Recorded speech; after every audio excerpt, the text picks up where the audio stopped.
So students, I have given you the meaning of census method and sample method. एक छोटी सी बात और हम यहाँ पे डिस्कस करना चाहेंगे।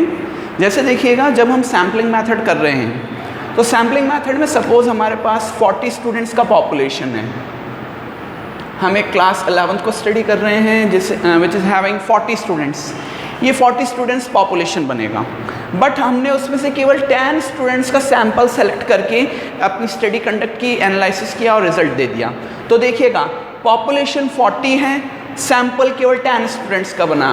Who is greater? Population is greater than sample. Second example, हमारी होल बॉडी में जो ब्लड है वो अराउंड होता है 5 लीटर, और हमने केवल हमारा डॉक्टर केवल एक सिरिंज भर ब्लड का एनालिसिस करके पूरी बॉडी की ब्लड रिपोर्ट और जो भी रिपोर्ट्स उसको देनी होती है वो दे देता है। Again, whole body blood is much higher और in much volume than the syringe blood. Again, this is population, this is sample. Between population and sample, population is bigger. देखिएगा, आपकी मम्मी जो भी डिश बना रही है वो एक बड़ी क्वांटिटी में होगी। आपको एक स्पून भर या एक कटोरी भर के या एक छोटी सी क्वांटिटी भर टेस्ट करने को दी जाएगी और कहा जाएगा कि बताओ डिश कैसी बनी। अब आप सोचिए, पूरी डिश जो बनी है वो एक बड़ी क्वांटिटी में है, लेकिन जितनी आपने टेस्ट की वो एक स्पून, एक सिप, इतना ही होगा। Again, whole dish is greater than spoon. यानी हम कहना क्या चाह रहे हैं कि always remember, between population and sample the size of population is always greater than the size of sample. कभी भी ध्यान रखिएगा, सैंपल पॉपुलेशन से बड़ा नहीं हो सकता, हमेशा पॉपुलेशन ही सैंपल की साइज से बड़ी होगी। Okay, Now, as we have already gone through the meaning of census and sample method, अब एक बार इन methods के suitability, merits and demerits को discuss कर लेते हैं। So देखिएगा, हम यहाँ बात कर रहे हैं census method की, जिसके अंदर all items of population and universe are discussed या studied, यानी हर आइटम का डिटेल इन्वेस्टिगेशन होगा। बार बार मैं इस चीज़ के ऊपर बात कर रहा हूँ, census method covers all items. आप खुद सोचिए, सूटेबिलिटी कब होगी? सूटेबिलिटी में आया है when the population is in small size या स्मॉल इन्वेस्टिगेशन एरिया। एक बात खुद सोचिए, मेरे पास 40 स्टूडेंट्स की क्लास है, तो 40 स्टूडेंट्स को इंडिविजुअल स्टडी करना it will be a quite good thing. But अगर मेरे पास 400 स्टूडेंट्स आ जाते हैं तो आई डोंट थिंक कि मैं 400 को इतनी आसानी से डील कर पाऊंगा।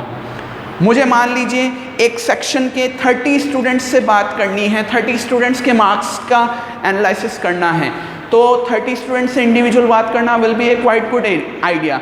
बट अगर यही मुझे कह दिया जाए कि 300 स्टूडेंट्स से बात करनी, तो 300 स्टूडेंट्स पे मुझे एक बार डाउटफुल केस बनाना होगा या डाउटफुल केस लगेगा। सोचिए, हम एक घर के एक फैमिली के मेंबर्स की बात कर लेते हैं। मान लीजिए 10 मेंबर्स एक फैमिली में, उन सबका कोरोना टेस्ट करवाया जा सकता है क्योंकि क्वांटिटी लो है, तो 10 के 10 का टेस्ट हो सकता है सेंसस मेथड। बट जब हम पूरे भिलवाड़ा की बात करते हैं तो भिलवाड़ा की पॉपुलेशन 5 लाख को क्रॉस कर चुकी है। अब 5 लाख के टेस्ट करवाना, it is going to be a quite hectic task. तो हमेशा ध्यान रखिएगा, सेंसस मेथड वहाँ सूटेबल रहता है जब पॉपुलेशन साइज स्मॉल होगा या इन्वेस्टिगेशन एरिया स्मॉल है। ज़्यादा बड़ी पॉपुलेशन के साथ हमेशा सैंपल मेथड फॉलो किया जाना अच्छा रहता है। नंबर 2, सेंसस मेथड तब अच्छा रहता है जब आपकी पॉपुलेशन में हर आइटम कुछ अलग फीचर शो करता है, डाइवर्सिटी शो करता है। डाइवर्सिटी शो करने का मतलब सारे आइटम्स एक दूसरे के सेम या सिमिलर नहीं है। हर आइटम अपने आप में एक यूनिक फीचर शो करता है। जैसे मान लीजिए हम एक यूनिक फीचर की बात करें, जब हम किसी पर्सन के राइटी या लेफ्टी होने की बात करते हैं तो मेजर 2 ही चीज़ें होती हैं कि या तो पर्सन राइटी होगा या लेफ्टी होगा। या हम कॉमन फीचर की बात करें कि number of eyes, number of hands, number of years, number of foot, fingers, तो नॉर्मली हम बात करें तो नॉर्मली ये सब यूनिक फीचर्स ही हैं, सब में सेम होती हैं। अब ऐसा नहीं कि अगर मेरे हैंड्स में 10 फिंगर्स है तो नेक्स्ट में किसी के 50 है, किसी के 100 है। हाँ, कम ज़्यादा कभी कभार हो सकती है, 9-11 के भी केसेस होते हैं, बट जनरली हम बात करें तो 10 इज़ द कॉमन फिगर। तो अगर आपकी फीचर्स जो हैं या पॉपुलेशन जो हैं वो फीचर्स सिमिलर टाइप की शो करती हैं तो आपको सैम्पलिंग की तरफ जाना है। लेकिन अगर हर पॉपुलेशन का हर आइटम अलग अलग फीचर्स शो करता है तो वहाँ पर आपको सेंसस के थ्रू जाना पड़ेगा, क्योंकि आपको हर आइटम को स्टडी करना है। इसके बाद अगर किसी इन्वेस्टिगेशन को डीप या बहुत एक्सटेंसिव रखना है तो उसके लिए सेंसस करना पड़ेगा। जैसे मान लीजिए हम भीलवाड़ा की पॉपुलेशन की डिटेल्ड कोरोना रिपोर्ट बनाना चाहें कि बिल्कुल जिसको हम कह सकते हैं गहराई तक पहुंचना चाहे, बिल्कुल डीप या तह तक पहुंचना चाहें, तो फिर सेंसस से अच्छा मेथड नहीं है। बट माय डियर, पॉपुलेशन बहुत बड़ी है, इसीलिए हम सैम्पलिंग की तरफ जा रहे हैं। तो अगर किसी चीज़ का डीप या एक्सटेंसिव इंफॉर्मेशन निकालना है तो census method is helpful that way.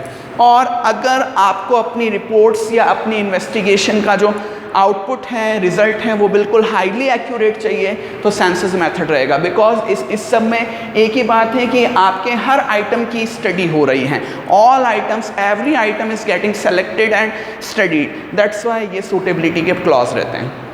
अब एक बार इसको मेरिट्स और डीमेरिट्स पे डिस्कस कर लेते हैं। तो देखिएगा, पहले 2 पॉइंट्स मैंने बहुत इजी गोइंग समझाए हैं आपको कि सेंसस मेथड्स के जो रिजल्ट निकल के आएंगे दे विल बी रिलायबल यानी ट्रस्टफुल होंगे, and also they will be less biased. Trustful और लेस बायस्ड होने का रीज़न ये है कि इसमें हर आइटम को स्टडी किया जा रहा है। कोई भी आइटम ऐसा नहीं है जिसको छोड़ा जा रहा है या किसी को पिक किया जा रहा है, किसी को ड्रॉप किया जा रहा है, ऐसा बिल्कुल नहीं है। सारे आइटम्स को स्टडी किया जा रहा है, ईच आइटम को स्टडी किया जा रहा है, एनालिसिस किया जा रहा है। तो सबको उसमें प्रेजेंटेशन का मौका मिल रहा है, एनालिसिस का मौका मिल रहा है, रिप्रेजेंटेशन का मौका मिल रहा है, और इसी वजह से इसके जो रिज़ल्ट होंगे वो रिलायबल होंगे और लेस बायस्ड होंगे। इसके अलावा अभी जैसे हमने डिस्कस किया था कि डीप या एक्सटेंसिव इंफॉर्मेशन निकालनी है, इन्वेस्टिगेशन करनी है, तो वहाँ पर यहाँ सेंसस मेथड ही रहेगा। यानी सेंसस मेथड आपको किसी भी पॉपुलेशन के बारे में डिटेल स्टडी करने में या डीप इन्वेस्टिगेशन करने में हेल्पफुल होता है। नेक्स्ट, अगर जो आपकी इन्वेस्टिगेशन का एरिया जो है वो बहुत कॉम्प्लेक्स है, बहुत उसमें loads and lots of data है या बहुत क्रिटिकल इन्फॉर्मेशंस आ रही हैं, तो उसके लिए हमें ऑब्वियस है सेंसस मेथड पे जाना होगा। जैसे मान लीजिए अगर कोरोना बिल्कुल आउट ऑफ कंट्रोल हो जाए, अभी थोड़ा कंट्रोल में है, बट अगर ये बिल्कुल आउट ऑफ कंट्रोल हो जाएगा तो हो सकता है गवर्नमेंट को एक पर्सन का कोरोना टेस्ट या कोविड-19 टेस्ट कराना पड़े, तो वहाँ पर फिर ये कॉम्प्लेक्स इन्वेस्टिगेशन में कन्वर्ट हो जाएगा। And last is indirect investigation. Indirect investigation ऐसे इन्वेस्टिगेशन होते हैं जो बेसिकली गवर्नमेंट या गवर्नमेंट के डिपार्टमेंट्स कराते हैं, जिसके थ्रू गवर्नमेंट अपनी स्कीम्स या किसी तरीके का नया प्रोग्राम जो लॉन्च करनी होती हैं उससे रिलेटेड कोई इन्वेस्टिगेशन करती हैं, तो उसमें आपके सेंसस मेथड सूटेबल और हेल्पफुल रहता है। डीमेरिट्स में बात करें तो डीमेरिट्स में सेंसस मेथड का सबसे बड़ा डीमेरिट है कि ये कॉस्टली बहुत होता है। Costly in the sense money, man power, resources, energy या एफर्ट्स आर हाई, क्योंकि हमें हर आइटम को स्टडी करना है, हर आइटम को एनालिसिस करना है, तो हमें ज़्यादा जो हमारी इन्वेस्टिगेशन का एरिया होगा वो मनी वाइज ज़्यादा लगेगा, मैन पावर ज़्यादा पर्सन्स की रिक्वायरमेंट होगी, रिसोर्सेज और भी जो स्टेशनरी या जितने भी कंप्यूटर मॉडल्स व्हाटएवर जो रिसोर्सेज हमें उस पर्टिकुलर स्टडी में चाहिए होंगे वो ज़्यादा होंगे और एफर्ट्स भी ज़्यादा करने पड़ेंगे। यानी जितना बड़ा इन्वेस्टिगेशन एरिया होगा, जितना लार्ज आपका सेंसस होगा, उसके हिसाब से उतना यहाँ पर आपको एफर्ट्स या जो भी रिसोर्सेज हैं वो एंड अप करने पड़ेंगे। एंड अगेन मैंने आपको बताया था, सूटेबिलिटी में हमने बताया था कि ये स्मॉल पॉपुलेशन के लिए, स्मॉल इन्वेस्टिगेशन के लिए ही अच्छा है। तो वही पॉइंट यहाँ पर लौट के आया है कि अगर आपकी पॉपुलेशन का साइज़ या इन्वेस्टिगेशन एरिया का साइज़ या एरिया बहुत लार्ज है तो census method is not a good idea, वहाँ पर आपको सैम्पल मेथड की तरफ ही जाना चाहिए। So this is census method define, short define, suitability, merits and demerits, and here I have given you a small section into sampling method जहाँ पर मैंने आपको बताया है कि population is always greater than sample।